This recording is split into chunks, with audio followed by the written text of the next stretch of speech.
Number 2. Go ahead. Wow. Okay. Number 1 I already know. So number 2 is the tough one because you'd think they'd all be in order, but that would make things easy. Yeah. Number 2 is Batman Arkham Asylum because I played it like a year late. Right on. So, love that. Batman Arkham Asylum. I'm calling it this year because our last Game of the Year thing ended up being like before Christmas, so I beat this game like 2 days before the New Year. So I'm counting it. So fuck you in the mouth. It's just such a good game, and I've been playing Arkham City, lately. Although I'm nowhere near finishing that one. I've just put in a couple hours. But Arkham Asylum was just such a complete experience, and it's so great hearing Mark Hamill as the Joker, and Conroy as Batman, and just seeing that universe and the very dark atmosphere. This isn't the campy fucking 70s Batman. Those, it's real dark. Uses the Unreal Engine or whatever. Really pretty graphics. Really good immersive world. Like, I don't know how better to describe it. The combat was pretty visceral, and there's a lot of honestly, there's a lot of similarities with that to that game with Mark of Creed. Like, there's a lot of sneaking elements, and really, you have to catch guys by surprise, and you have to use your environment to find your way around. Game. It's very active. So shit. There's a lot of similarities. So. It does everything so well, and it really, if you die, it's your own fucking fault. But the bosses are pretty cool, and the Joker's it's such an awesome game. Who doesn't fucking hi Prowler? Who doesn't fucking want to play Batman as a game and have it not suck? Yeah. And this is really the first. I guess there was the NES Batman, which was pretty good, but this is the first really really insanely good Batman. Yeah. So, that's all I pretty much have to say about that. Hella good. The end. How about you? What's your number 2? Trenched. Nice call. Yeah, Trenched was actually I was thinking about that one as 3. That's my sort of honorable mention, I'll say. Yeah, because I love the fuck out that game. It hit all the right notes. Dude, we had so much fun playing that. It really scratched the good mech combat / tower defense itch. Yep. Which is to say something I never knew itched before. but man, once that game came out, I was like, all of a sudden I had fucking hives and shit. Yeah, such a good game. So good, and it had that whole Double Fine aesthetic to it, and just that sense of quality, and just that the humor and everything was pitch perfect. And I love the mech customization and the loot and all that. And we still need to get in and play some fucking survival, dude. We need to get in there and play some of that survival mode. Has that already come out and shit? I haven't paid any attention. That came out 3 weeks ago. Jesus, yeah, we definitely need to get on that shit. Yeah, we need to hop on there. So yeah, Trenched, between tower defense, mechs, customization, loot, for the most part, great maps. Sorry, Brad, but power plant, it's workable, but it's just corridors. Yeah, we've seen it before. Sorry, it's. But really, as grapes go, it's my number. It's my number 2 favorite. Your number 2 game, exactly. Yeah. So, any complaints you're going to have about it are going to be pretty minor. It's pretty understandable. It's true. So, yeah, that's my number 2 favorite game of the year. What about you? All right, my number one. My number 1, and the drummer. Well, you already know the fucking answer, so I think I've already mentioned it to you 8 times, which is Portal 2. There we go. Okay, yeah, Portal 2. So, what all can I say about that? That I love about that game. First of all, the puzzles in it are intense and visceral, and really intellectual. They're so well put together that when you complete a puzzle as intended, there's this massive aha moment, and you feel really fucking smart. And really, it's there's some of that, but mostly the smarts come from the level design because it's so well put together. It's true.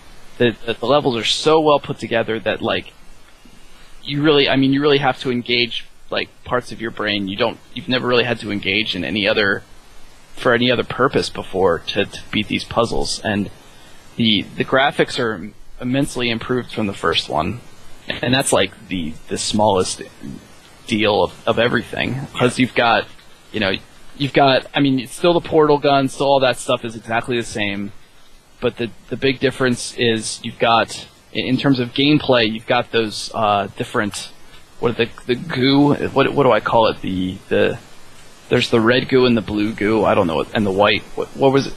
Goo, I'm gel, there you go, gel. So there's the 3 different kinds of gel, I don't know, fucking whatever. I guess it's 2 different kinds of gel, and then there's like a paint. Yes. But I don't know, maybe they're all gel, but yeah, there's, so there's the red, or the orange, blue, and the white, and just, what all of those do just completely, like, puts the game on its head. Like, it just gives, it expands upon, everything. There's, you have to learn, like, a whole new system of everything, and yeah, it's so well done. And last, but most certainly not least, in fact, I would say most, is the story and the acting, which, for a fucking puzzle FPS, science game, you'd think would not be a big deal. And I mean, the first one, the story was okay, and GLaDOS was hilarious, but like, it didn't get really, really into any of that to a massive degree. It was kind of background just to show off what they could do. Yeah. Whereas this time around, clearly they flipped it around, and it was meant to be at the forefront. And Well, I mean, that's the thing. The characters. Tank Johnson and Wheatley. Cave Johnson. All working. And shit's breaking up again. Okay, what did I say? Tank Johnson? You said Tank Johnson. God damn it. What is that? Did I make that up? What is Tank Johnson? I have no fucking clue what Tank Johnson is, sir. I'm smoking weed, apparently. Yeah. So, yeah, Cave Johnson's fucking awesome. He's the dude from those, I can't even remember, Farmers Insurance commercials, and he's the white supremacist guy from Oz. Yes. He's he's so, and he's also from like Law and Order or something like that. But yeah, no, he's so fucking hilarious. His deadpan is so brilliant in that. Oh, and then Wheatley's snarky British wit, with kind of half pompous, half. Oh wait, like, no, dude. What? Ashley's like Dad from Juno. No, fuck that noise. You know who he is? He's J. Jonah motherfucking Jameson. That's who he is. Oh, exactly. Right. Exactly. Yeah. Completely slipped my fucking mind. Yeah, honestly, I didn't even think about that either. And then, of course, you've got GLaDOS, who interestingly enough, starts out as your mortal enemy, and then at some point becomes your ally, and then becomes your enemy again. And the biggest deal for me is the ending to that game, because it was such a fucking brilliant move. And I'm not going to say what it is. It's true. Because there's really no way. Any of you haven't played yet, beaten it, I don't want to win that because it's so cool. You got reason to, but it's so fucking cool. God, and the acting and the story is so well written, and I mean they really, I look at other games that contended for Game of the Year, and it was the only game, a lot of them. So I'll be, let's be fair with that, but it's the only game that's like seamless. It's completely seamless in every way. There's like nary a bug to be seen. Everything works exactly as intended. Mm-hmm. Everything is very, very smooth. The interface, the experience is just totally, right, dead on, just perfect. And that's why it is my Game of the Year. There you go. I cannot deny you on that one. No, Portal 2 is a fantastic fucking game, and I'm glad Corey is finally getting a chance to play it. Oh God, yeah, and I'm glad you two are going to get in on the co-op, because the co-op is so good, and you need to do that co-op. Yes, because I need more Portal 2, because it's awesome. Absolutely. Hell yeah. So what's your number one? Really I have guesses, but I'm not. It could have been Skyrim. No fucking way. No, couldn't have been Skyrim. Skyrim, for all that it does well, it does just as many things horribly. There's a lot of broken to it, which is why it annoys me so much that so many different sites and stuff are giving it Game of the Year. Because I'll tell you right now, even given its issues, it deserves all the accolades it's getting, because there's so much to do, and there's so much to do that's well done, that the shit that isn't well done, which is pretty much everything technical, not creative. Creative stuff is great. Technical stuff is ass in that game. That's about the way it rolls. Exactly. You know, the that's Bethesda. That's a Bethesda. That's a joint Bethesda right there. thing. You know, that's their internal stuff. And I hate to say it, but it's kind of going that way too. Although, kind of in the opposite direction. Because Rage, you know, from what I've seen of it, you know, looks to keep up in terms of Carmack's graphical fidelity. No progress. question. But from what I can that's tell, really where the ball uninspired. drops. Like, yeah, everything other than that is very pedestrian from what I've heard. And I tried it at PAX. It wasn't very interesting. Yeah. But Dark Souls, you want to talk about seamless, motherfucker? That game, it's except for that one level that's unplayable. You probably already know what I'm talking about. I don't remember what it's called, but everybody I hear talking about it's like, yeah, there's that level where it's just like everything gets all choppy and fucked up and unplayable, and you die constantly. Can't say as I know that one. Maybe that's a console specific issue. It's possible, but I mean they're probably talking about Blighttown. That sounds right, Blighttown. They're probably talking about Blighttown down in the swamp. It's not unplayable, not in the slightest. I mean, does it get into a lot of frame rate issues on that one? Yeah, in a lot of spots it does, but it's nowhere near unplayable. I mean, it comes and it goes pretty quick, and it. Admittedly, there's a lot more issues with slowdown and frame rate drops in Dark Souls than there ever were in Demon Souls. There's a couple more bugs that I never had in Demon Souls. Stuff like you'll press the button and it'll take about a second for the command to actually go off. And if you're in the middle of a big fight, that can certainly be an issue. But none of it's ever felt game-breaking at all.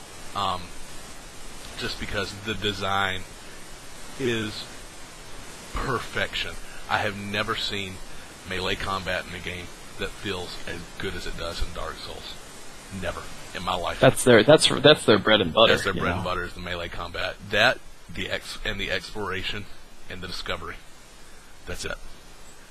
You take those three things, and that's fucking perfection, right here in this box for me. That backwards Dark Souls. It's such an amazing game going backwards. It's actually the master quest. You play through the whole thing backwards. The level design isn't so much level design as it is world design. Because each level is its own independent thing, where they have their own aesthetic, they have their own feel, they have their own enemy types and ways you need to progress to get through them. But every single one of them blends with the other seamlessly. You'll find in one level, like even right from the very beginning, there's 3 different directions you can go. No, scratch that. No, 3 different directions you can go, and you can just go and do what you want to do. And as you go, say you go down to 1, you can either progress into this level that you have no fucking business being into, but they don't fucking tell you to stop. You can go into this place you've got no fucking business being into, but if you've got one of the gifts they give you at the game, you can go straight into fucking Blighttown. Straight into Blighttown, which is normally about 6 hours in. 6 to 10 hours in. You can go straight into there, do what you need to do, come back. You can just progress through the game as you feel. You can go down to the catacombs, you can go up into the undead bird, you can do all this other kind of thing. And they twist and turn and roll around each other. And anywhere you look, you can go. Anything you can see in that game, you can and will eventually get there. And when you stop and realize where you are and look back and see miles behind you, up and above and up on top of cliffs, shit that you took care of hours ago, it blows you away.